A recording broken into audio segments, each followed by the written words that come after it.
একটা বছর অপেক্ষায় থাকে গয়েশপুর সহ পার্শ্ববর্তী অঞ্চলের আদিবাসী সম্প্রদায়ের মানুষেরা 15ই আগস্ট স্বাধীনতা দিবস উপলক্ষে ফুটবল টুর্নামেন্টে অংশগ্রহণ করার জন্য। আদিবাসী সম্প্রদায়ের খেলা হলেও উপভোগ করে সমস্ত সম্প্রদায়ের মানুষেরা। এদিন ফুটবল খেলাকে কেন্দ্র করে উৎসবের আমেজ ফুটে ওঠে গয়েশপুর অঞ্চলে।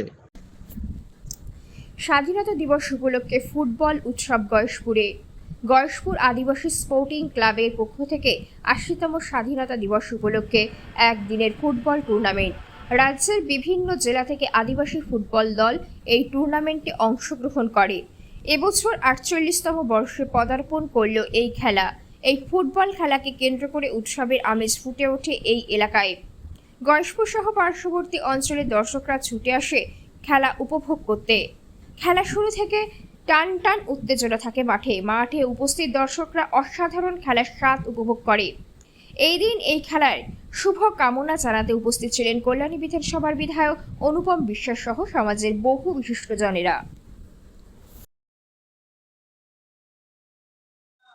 হ্যাঁ, তো সত্যি কথা বলতে গেলে তো আমরা এখানে খেলা দেখতে এসে থাকি আর খেলা উপভোগ করি, কিন্তু এখানে এসে ফুটবল প্রেমীরা এসে তো এই জায়গাটাকে একটা মিলন মেলার আকার ধারণ করছে।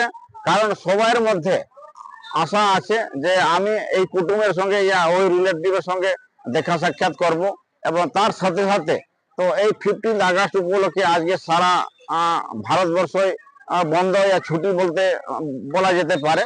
তো ওই উপলক্ষে চলো তো খা পি के घर में क्या पड़े रहेंगे, তো চলো ওখানে ফুটবল খেলা হচ্ছে, আমরা একটু দেখে আসি, আনন্দ উপভোগ করে আসি।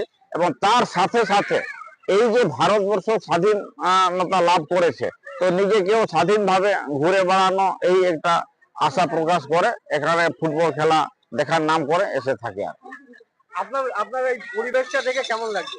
হ্যাঁ, আমার তো ভালোই লাগছে। তো আমাদের ভালো লাগছে, আমরা এখানে প্রতি বছরই প্রায় নিমন্ত্রিত অতিথি হিসাবে আমরা আমন্ত্রণ পেয়ে থাকি, আমরা এসে থাকি এবং এনাদেরকেও উৎসাহ দিই যাতে এখানে যারা খেলোয়াড় হুগলি বর্ধমান তথা আমাদের সারা পশ্চিমবঙ্গ থেকে ওখান থেকে আসে, তো সবাইকে আমরা উৎসাহ দিয়ে থাকি যে এইরকম আমরা সারা প্রান্তে এরকম খেলা আয়োজন করার চেষ্টা করব। এবং শুধু খেলা না, তো আমাদের সমাজের জন্য যে উপকার মঙ্গলদায়ক হবে, তো ওইগুলো আমরা আস্তে আস্তে শুরু করব যাতে আমাদের ডেভেলপমেন্ট হয় আর কি।